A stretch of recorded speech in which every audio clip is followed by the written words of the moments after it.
എല്ലാവർക്കും നമസ്കാരം. ഇന്ന് ചോക്ലേറ്റ് ട്രഫിൾ കേക്കിൻ്റെ റെസിപ്പിയാണ് കാണിക്കുന്നത്. 1 കിലോ തൂക്കം വരുന്ന ഒരു റെസിപ്പിയാണിത്. അപ്പോൾ ഇതിന് മുന്നേ തന്നെ ഞാൻ ഒരു ട്രഫിൾ കേക്കിൻ്റെ റെസിപ്പി അപ്ലോഡ് ചെയ്തതാണ്. പക്ഷേ അത് മറ്റൊരു രീതിയിലാണ് ചെയ്യുന്നത്. അപ്പോൾ നിങ്ങൾ ഇഷ്ടപ്പെടുകയാണെങ്കിൽ ലൈക്ക് ചെയ്യുക, ഷെയർ ചെയ്യുക, കമൻറ്റ് ചെയ്യുക, ചാനൽ സബ്സ്ക്രൈബ് ചെയ്യുക, കൂടെയുള്ള ബെല്ലൈക്കൺ ഒന്ന് എനേബിൾ ചെയ്യുക. അപ്പോൾ ആദ്യം തന്നെ സ്പഞ്ച് തയ്യാറാക്കാൻ വേണ്ടിയിട്ട് 1 കപ്പ് മൈദ എടുത്തിട്ട് അതിൽ നിന്ന് 3 ടേബിൾ സ്പൂൺ മൈദ കുറയ്ക്കുന്നുണ്ട്. ഇപ്പോൾ ഈ ഒരു കുറച്ച അളവിൽ, അതായത് 3 ടേബിൾ സ്പൂൺ തന്നെ കൊക്കോ പൗഡറും നമ്മൾ ചേർത്ത് കൊടുക്കുക.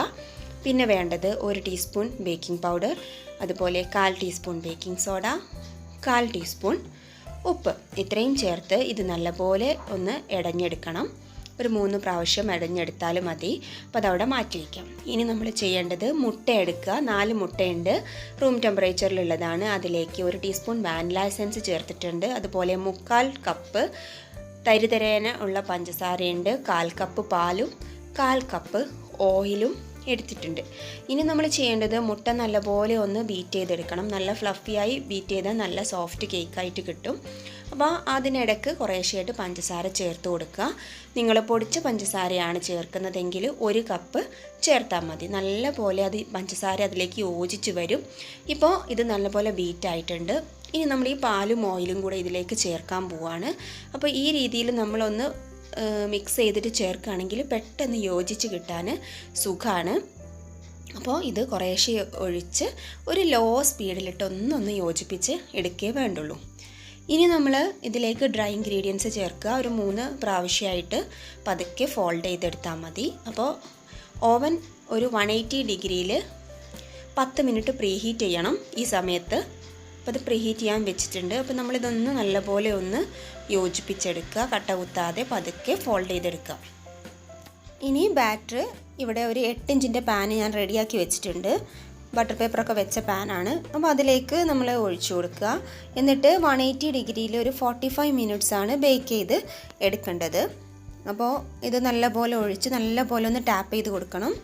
എന്നിട്ട് ബേക്ക് ചെയ്തെടുക്കുക. ഇപ്പോൾ ഇത് റെഡിയായി വന്നിട്ടുണ്ട്, കണ്ടല്ലോ നിങ്ങൾ. നല്ല സോഫ്റ്റ് ആയിട്ടുള്ള ഒരു സ്പഞ്ച് തന്നെയാണ് നമുക്ക് കിട്ടിയിട്ടുള്ളത്.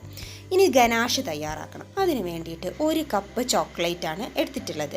ആ 1 കപ്പ് ചോക്ലേറ്റിലേക്ക് ഞാൻ 1/4 കപ്പ് ക്രീമാണ് ചേർക്കുന്നത്. ഈ ക്രീം ജസ്റ്റ് ഒന്ന് ചൂടാക്കിയെടുക്കുക. തിളയ്ക്കേണ്ട, ജസ്റ്റ് ഒന്ന് ചൂടാക്കിയെടുത്തിട്ട് ഇതിലേക്ക് ഒഴിക്കുക. എന്നിട്ട് കുറച്ച് നേരം അവിടെ വെച്ചിട്ടൊന്ന് നന്നായിട്ടൊന്ന് ഇളക്കിയാൽ നല്ലപോലെ ഗനാഷ് റെഡി ആയിട്ട് കിട്ടും. ഇനി ഇതൊന്ന് ചൂടാറാൻ വേണ്ടിയിട്ട് മാറ്റി വയ്ക്കാം. ഇനി ചെയ്യേണ്ടത്, ഇത് കണ്ടില്ലേ, ഒരു 1/4 കപ്പ് ക്രീം ഞാനിവിടെ ബീറ്റ് ചെയ്തെടുത്തിട്ടുണ്ട്. അതിൽ 1 ടീസ്പൂൺ വാനില എസൻസും ആവശ്യത്തിന് പഞ്ചസാരയും ചേർത്ത് നിങ്ങൾ ബീറ്റ് ചെയ്തെടുക്കുക. നല്ല സ്റ്റിഫായിട്ട് ബീറ്റ് ചെയ്ത് എടുക്കുക. ഇത് ബീറ്റ് ചെയ്യുന്നത് വെറുതെ ഇനിയും കാണിക്കണ്ടെന്ന് വിചാരിച്ച് കാണിക്കാതിരുന്നതാണ്. പിന്നെ നമ്മൾ ഈ തയ്യാറാക്കി വെച്ചിട്ടുള്ള ഗനാഷ് ഉണ്ടല്ലോ, ചൂടാറിയതിന് ശേഷം അതിൻ്റെ ഒരു പകുതിയോളം ചേർക്കുക ഈ ഒരു ക്രീമിലേക്ക്. പകുതി നമുക്ക് പിന്നീട് ഉപയോഗിക്കാനാണ്. അപ്പോൾ ആദ്യം പകുതി ചേർത്ത് നല്ലപോലെ ഒന്ന് യോജിപ്പിച്ചെടുക്കുക. അപ്പോൾ ഈ ഒരു ക്രീം നല്ല ഒരു ടേസ്റ്റ് ആയിരിക്കും. ചോക്ലേറ്റിൻ്റെ ഫ്ലേവർ നല്ലപോലെ ഈ ക്രീമിന് ഉണ്ടാവും. അപ്പോൾ നമ്മുടെ ക്രീമും റെഡിയായി. ബാക്കിയുള്ള ഗനാഷ് അവിടെ ഇരിക്കട്ടെ. ഇനി നമ്മുടെ കേക്ക് അസംബിൾ ചെയ്യാൻ വേണ്ടി 3 ലെയറായിട്ട് മുറിക്കുക. ബോർഡ് വെച്ചതിന് ശേഷം ഫസ്റ്റ് ലെയർ വയ്ക്കുക. നല്ലപോലെ ഷുഗർ സിറപ്പ് ഉപയോഗിച്ചിട്ട് നനച്ചെടുക്കുക. എന്നിട്ട് നമ്മൾ തയ്യാറാക്കിയ ക്രീമിന്ന് ഒരു ലെയർ കൊടുക്കുക. നല്ല തിക്കായിട്ട് തന്നെ ഒരു ലെയർ കൊടുക്കണം. എന്നിട്ട് നല്ലപോലെ എല്ലാ ഭാഗത്തേക്കും എത്തുന്ന രീതിയിലൊന്ന് സ്പാച്ചിൽ വെച്ചിട്ട് ചെയ്തെടുക്കുക. അപ്പോൾ അത് കഴിഞ്ഞു. ഇനി ഇതേപോലെ തന്നെ റിപ്പീറ്റ് ചെയ്യുക, സെയിം പ്രോസസ്സ്. അതായത് 2nd ലെയർ കേക്ക് വെച്ച് കൊടുക്കുക. ഇതും നല്ലപോലെ വെറ്റ് ചെയ്തെടുക്കുക. അതിനുശേഷം അതിന് പുറത്തും നമ്മൾ ഒരു ലെയർ ക്രീം കൊടുക്കുക.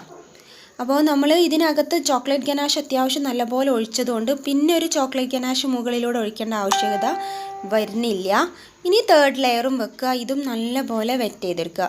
എന്നിട്ട് സൈഡൊക്കെ ജസ്റ്റ് ഒന്ന് ക്രം കോട്ട് ചെയ്യണം. ക്രം കോട്ട് ചെയ്യാന്ന് പറഞ്ഞാൽ വെറുതെ ഒരു കുറച്ച് ക്രീം എടുത്തിട്ട് എല്ലായിടും ഒന്ന് കവർ ചെയ്ത് എടുക്കുക, പൊടിയൊക്കെ ഒന്ന് അടങ്ങാൻ വേണ്ടിയിട്ട്. എന്നിട്ട് ഒരു അരമണിക്കൂർ ഒന്ന് ഫ്രിഡ്ജിൽ വെച്ച് തണുപ്പിച്ചെടുക്കുക.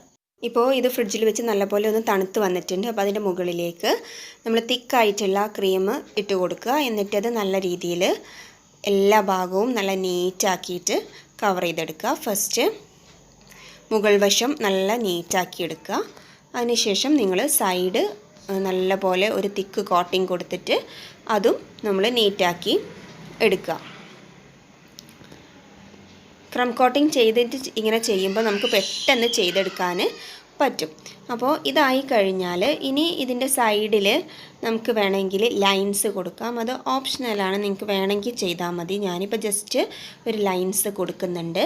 അപ്പോൾ ഒന്നുകൂടെ ഒരു ഭംഗിയായിരിക്കും. അപ്പോൾ ഇത്രയും ചെയ്ത് നമ്മൾ ഈ ലൈൻസും കൊടുത്തു കഴിഞ്ഞാൽ ഇത് ഫ്രിഡ്ജിൽ വെച്ചിട്ട് നല്ല പോലെ ഒരു മണിക്കൂറെങ്കിലും നന്നായിട്ടൊന്ന് തണുപ്പിച്ചെടുക്കണം. അപ്പോൾ 1 മണിക്കൂർ ഇത് തണുത്ത് കഴിഞ്ഞത് ആ കേക്കാണ് ഈ കാണിക്കുന്നത്. അതിൻ്റെ മുകളിലേക്ക് ബാക്കി നേരത്തെ ഉണ്ടായിരുന്നില്ലേ ഗനാഷ്, പകുതിയല്ലേ നമ്മൾ ഉപയോഗിച്ചുള്ളൂ, ബാക്കിയുള്ള ഗനാഷ് ഇതിൻ്റെ മുകളിലേക്ക് ഒഴിക്കുക. ചിലപ്പോൾ കുറച്ച് ടൈം പുറത്ത് വയ്ക്കുമ്പം തിക്കായിട്ടുണ്ടാവും. അപ്പോൾ ജസ്റ്റ് ഒന്ന് ഡബിൾ ബോയിലിംഗ് വഴി ഒന്ന് നമ്മൾ ചൂടാക്കിയെടുത്താൽ അത് ലൂസായിട്ട് കിട്ടും. അപ്പോൾ ചൂടോടുകൂടി ഒഴിക്കരുത്, ചൂടില്ലാതെ തന്നെ നിങ്ങൾ ഒഴിച്ചാൽ മതി. അപ്പോൾ അത് എല്ലാ ഭാഗത്തേക്കും നിങ്ങൾ കവർ ചെയ്യുന്ന രീതിയിൽ ഒഴിച്ചു കൊടുക്കുക. അപ്പോൾ ഗനാഷിൻ്റെ നേരത്തെ ബാക്കിയുള്ള പകുതിയാണ് ഇപ്പോൾ ഈ ഒഴിക്കുന്നത്. അപ്പോൾ ഇത് ഇങ്ങനെ ജസ്റ്റ് ഇങ്ങനെ വേണമെങ്കിലും നിങ്ങൾക്കിത് വെക്കാം. അതല്ല വെച്ചാൽ സൈഡിൽ വേണമെങ്കിൽ ഒന്ന് ജസ്റ്റ് കവർ ചെയ്തും എടുക്കാം. ഞാനിപ്പോൾ ഇത് ജസ്റ്റ് ഒന്ന് സൈഡിലും കൂടെ ഒന്ന് കവർ ചെയ്ത് നീറ്റാക്കിയിട്ട് എടുക്കുന്നുണ്ട്. അപ്പോൾ ഇത്രയും ചെയ്ത് കഴിഞ്ഞാൽ നമ്മുടെ ഗനാഷിൻ്റെ കാര്യങ്ങളൊക്കെ കഴിഞ്ഞു. ഇനി ഇതൊന്നൊന്ന് കുറച്ച് സമയം ഒന്ന് സെറ്റ് ചെയ്യാൻ വേണ്ടിയിട്ട് വെക്കുക. എന്നിട്ട് അതിൻ്റെ പുറത്തുള്ള ഡെക്കറേഷൻസ് കൊടുത്താൽ മതി. അതൊക്കെ നിങ്ങളുടെ ഇഷ്ടമാണ് എന്ത് ഡെക്കറേഷൻസ് കൊടുക്കണം എന്നുള്ളത്. ഞാനിവിടെ സിമ്പിളായിട്ടുള്ള സൈഡിൽ മുകളിലും താഴെയായിട്ടൊരു ബോർഡറാണ് കൊടുക്കുന്നത്. ഇതുപോലെ തന്നെ നമ്മൾ താഴെയും ഒരു ബോർഡർ നല്ല ഭംഗിയായിട്ട് കൊടുക്കുക. ഇനി സിമ്പിളായിട്ടുള്ള ഒരു 2 റോസും അതേപോലെ തന്നെ കുറച്ച് ലീവ്സിൻ്റെയും ഒരു ഡെക്കറേഷനാണ് ഞാനിതിൽ കൊടുക്കുന്നത്. ഈ റോസ് എല്ലാം ഈ ഒരു ചോക്ലേറ്റ് ക്രീം വെച്ച് തന്നെയാണ് ചെയ്തിട്ടുള്ളത്. നിങ്ങൾക്ക് വേണമെങ്കിൽ കളേർഡ് ആയിട്ടുള്ളതും ചെയ്യാം. എനിക്കെന്തോ ഈ ഒരു തീമിന് ഇതാ നല്ലതെന്ന് തോന്നി. അപ്പോൾ ഇനി അതേപോലെ തന്നെ ചോക്ലേറ്റ് ക്രീം ഉപയോഗിച്ചിട്ട് തന്നെ കുറച്ച് ലീവ്സും ചെയ്യുന്നുണ്ട്. അപ്പോൾ ഇത്രയും നമ്മൾ ഡെക്കറേഷനും ചെയ്ത് കഴിഞ്ഞാൽ ഇത് നല്ലപോലെ ഒരു ഓവർനൈറ്റ് തണുപ്പിച്ചെടുക്കുക. അപ്പോൾ നല്ല പോലെ സെറ്റായിട്ട് കിട്ടും. ഇനി പിന്നെ നിങ്ങൾക്കത് സെർവ് ചെയ്യാം, അല്ലെങ്കിൽ ഓർഡറിനാണെങ്കിൽ ഓർഡറായിട്ട് കൊടുക്കാം. ഇത് ഏകദേശം 1 കിലോ 200 ഗ്രാമിനോളം തൂക്കം വരുന്നുണ്ട്. അപ്പോൾ നിങ്ങളിതൊന്ന് ട്രൈ ചെയ്ത് നോക്കുക, തീർച്ചയായിട്ടും നിങ്ങൾക്ക് ഇഷ്ടപ്പെടും. അപ്പോൾ ഇഷ്ടപ്പെടുകയാണെങ്കിൽ ലൈക്ക് ചെയ്യുക, ഷെയർ ചെയ്യുക, അതുപോലെ തന്നെ എൻ്റെ ചാനലൊന്ന് സബ്സ്ക്രൈബ് ചെയ്യുകയും കൂടെ ചെയ്യുക. താങ്ക്